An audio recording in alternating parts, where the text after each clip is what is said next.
दोस्तों आज मैं इस वीडियो में आपको बताने वाला हूं कि आप अपने जीवन के किसी भी अवरोध को अपने अवचेतन मन की शक्ति से कैसे खत्म कर सकते हैं, अपने जीवन में किस तरह से आप खुशियां ला सकते हैं, अपने मन चाहे लक्ष्य को प्राप्त करके अपने जीवन को आनंददायक बना सकते हैं। आप अपने जीवन की जो बुरी से बुरी आदत है, जो आपकी बैड हैबिट्स है, उसे कैसे खत्म कर सकते हैं और अपने जीवन में गुड हैबिट्स को आप ला सकते हैं, शामिल कर सकते हैं। दोस्तों अब मैं आपको 2-3 उदाहरण देने वाला हूं कि किस तरह से अवचेतन मन की शक्ति का प्रयोग करके महान से महान लोगों ने अपनी बैड हैबिट्स को खत्म किया और उसे गुड हैबिट्स में कन्वर्ट किया। चलिए आपको पहली आदत के बारे में बताता हूं, पहला एग्जाम्पल देता हूं। दोस्तों लेखक कहते हैं, जब बाप जे मेरे पास आया तो वह बहुत निराश था। उसने मुझसे कहा, शराब मेरी नौकरी, पत्नी और परिवार को पी गई। मेरी पत्नी मुझसे फोन पर भी बात नहीं करती है, वह मुझे अपनी बेटी से मिलने भी नहीं देती है। मैं नहीं जानता कि क्या करूं। मैंने पूछा, क्या आपने शराब छोड़ने की कोशिश की? जाहिर है की है, उसने कहा, बहुत बार की और मैंने छोड़ी भी कुछ समय के लिए, लेकिन मन बेकाबू हो जाता है। मैं 2 सप्ताह तक लगातार नशे में डूबा रहता हूं। यह बहुत भयंकर स्थिति है। दोस्तों इस दुर्भाग्यशाली व्यक्ति के साथ ऐसा बार बार हुआ। उसे एहसास था कि लगातार पीना उसकी आदत बन चुकी है। वह जानता था कि उसे इस आदत को बदलकर एक नई आदत डालनी चाहिए। बहरहाल इच्छाओं को दबाने की कोशिश से हालात सुधरने के बजाय बिगड़ते जा रहे थे। उसकी लगातार असफलताओं ने उसे विश्वास दिला दिया कि वह असफल है और उसके पास अपनी इच्छा को नियंत्रित करने की शक्ति बची ही नहीं है। शक्तिहीनता के इस विचार ने उसके अवचेतन मन पर जबरदस्त प्रभाव डाला, जबरदस्त उसके अवचेतन मन पर काम किया। इस कारण उसकी कमजोरी और बढ़ गई। उसका जीवन असफलताओं का एक सिलसिला बन गया। दोस्तों मैंने उसे चेतन और अवचेतन मन के कार्यों में तालमेल बैठाना सिखाया। इन दोनों के सहयोग से अवचेतन मन में बोई गई इच्छा या विचार साकार हो जाता है।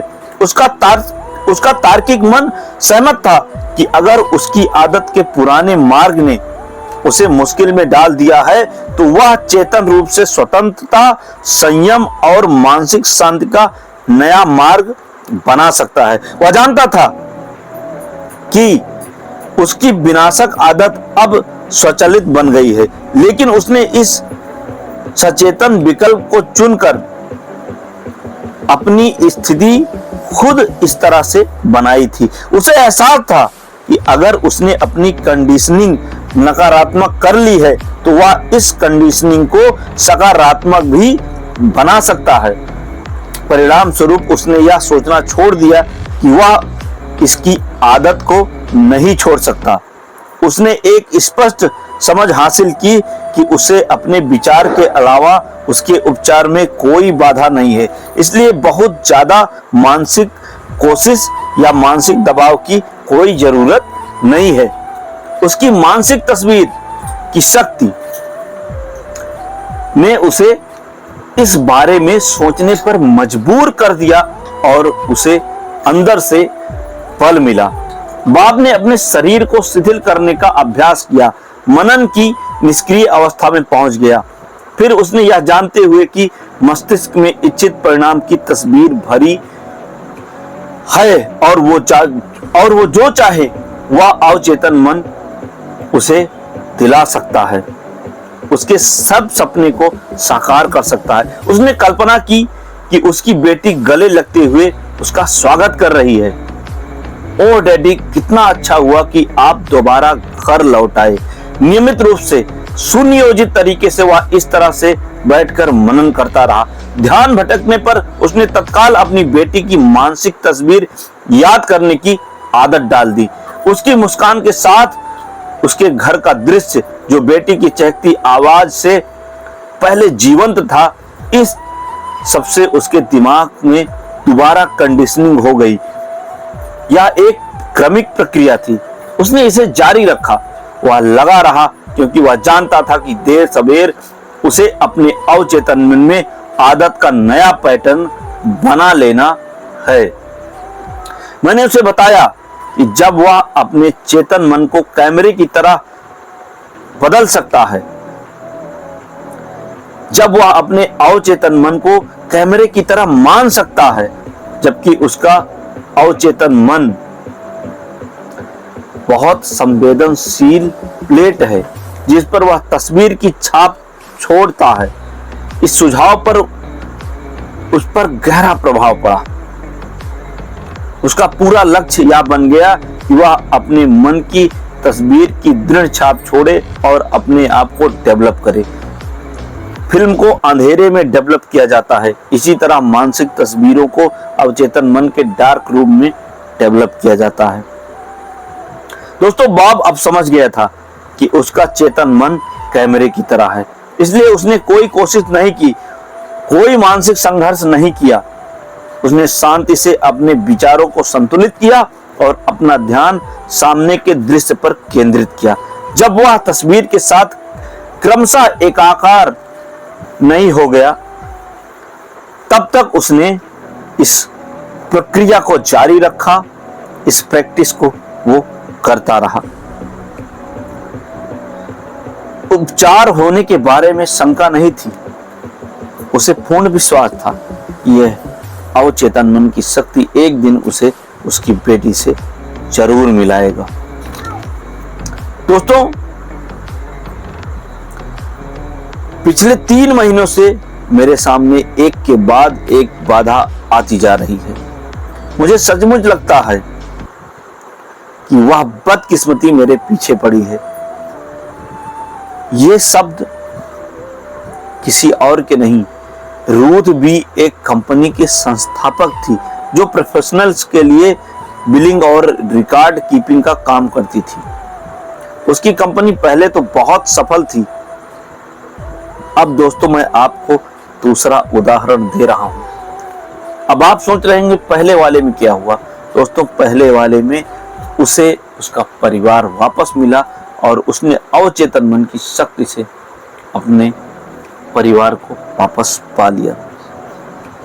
दोस्तों, ये दूसरा उदाहरण है। अब बी रूथ, जो कि एक कंपनी की संस्थापक थी, वो बताती है कि पिछले 3 महीनों से मेरे सामने एक के बाद एक बाधा आती रही। मुझे सचमुच लगता है कि बदकिस्मती मेरे पीछे पड़ गई है। मुझे समझ में नहीं आता कि उसने मुझसे कहा, अचानक ऐसा लगता है जैसे जो दरवाजे मेरे लिए खुल रहे थे वो अब सब कसकर बंद हो चुके हैं। मैं बार बार संभावित ग्राहकों से साइन कराने के करीब पहुंच जाती हूँ, फिर आखिरी मिनट पर वो पीछे हट जाते हैं। क्या हो रहा है मेरे साथ? आपको यह समस्या कब से आ रही है? लेखक ने पूछा। दोस्तों, उसने बताया कि लगभग 3 महीने से। उसने अपनी थ्योरियां चढ़ाई और उसने कहा कि मेरा यकीन माने, यह मेरे साथ 3 महीने से हो रहा है। मैं एक दंत चिकित्सक को ग्राहक बनाने की कोशिश कर रही थी। मैं उनका नाम नहीं लूंगी, लेकिन अगर आपने अपने बच्चों के दांतों में तार लगवाए हैं तो आप उन्हें जानते होंगे। दोस्तों, मैंने उससे कहा कि अगर मेरी कंपनी आपके सारे कागजी काम संभाल ले और आपका मेहनत और पैसा दोनों बचने लगे तो आपको कैसा लगेगा? तो उस डॉक्टर ने मौखिक सहमति तो दे दी, लेकिन जब मैंने उनके पास अनुबंध भेजा तो उन्होंने मना कर दिया। और दोस्तों, उस लेडीज ने बताया, उस महिला ने बताया कि यह उसके साथ बार बार होने लगा। कुछ पल के लिए तो उसने अपनी आंखें भी ठग ली। दोस्तों, मैंने समझाया कि दंत चिकित्सक के प्रति उसकी चिढ़ और द्वेष ने उसे अवचेतन मन में विश्वास दिला दिया था कि अन्य संभावित ग्राहक भी उसके बाद पीछे हट जाएंगे। इस विश्वास से कुंठा, शत्रुता और बाधाओं का पैटर्न बना। उसने अपने अवचेतन मन में आखिरी मिनट में अनुबंध कैंसिल होने की आशंका बना ली थी। इसीलिए ये अनुबंध असफल रहा। दोस्तों बातचीत के दौरान रूथ को समझ में आने लगा कि समस्या उसके अपने मस्तिष्क में थी। उसे एहसास हो गया कि इलाज तभी हो सकता है जब वह अपने मानसिक नजरिए को बदल दे।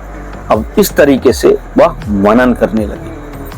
दोस्तों उसके बाद उसने अवचेतन मन की शक्ति का प्रयोग किया और धीरे धीरे उसके कई सारे ग्राहक बन गए और जिस डॉक्टर ने उसे मना किया था वो डॉक्टर भी आज उसका ग्राहक है। दोस्तों आप भी अपने अवचेतन मन की शक्ति का प्रयोग करके वो सब कुछ हासिल कर सकते हैं जो आप अपने जीवन में पाना चाहते हैं। आप जिन बुरी आदतों से बचना चाहते हैं उनसे बच सकते हैं। बस करना क्या है, आपको उस चीज को इमेजिन करना है। आप एक करोड़पति बनना चाहते हैं, आप चाहते हैं मेरे पास बंगला हो, गाड़ी हो, किसी बीमारी से उबरना चाहते हैं तो आपको स्वस्थ होने की कल्पना करनी पड़ेगी। आप अगर BMW में घूमना चाहते हैं तो आप BMW में घूम रहे हैं, ऐसा आपको कल्पना करना पड़ेगा, ऐसा एहसास करना पड़ेगा। आप एक बड़े बंगले में रहना चाहते हैं तो आपको ये फील करना पड़ेगा, आप चाहे जिस घर में हो, आप चाहे झोपड़ी में हो, आपको ये फील करना पड़ेगा कि आप एक बड़े आलीशान बंगले में हैं। दोस्तों यही है अवचेतन मन की शक्ति जो आपको सिर्फ सोचने मात्र से, फेथ विश्वास करने से वो सब कुछ दिला सकती है जो आप सोच सकते हैं। दोस्तों आशा करता हूं ये वीडियो आपको समझ में आया होगा। तो मिलते हैं अगले वीडियो में, तब तक के लिए अपना अपने परिवार का खूब ख्याल रखिएगा। जय हिंद, वंदे मातरम।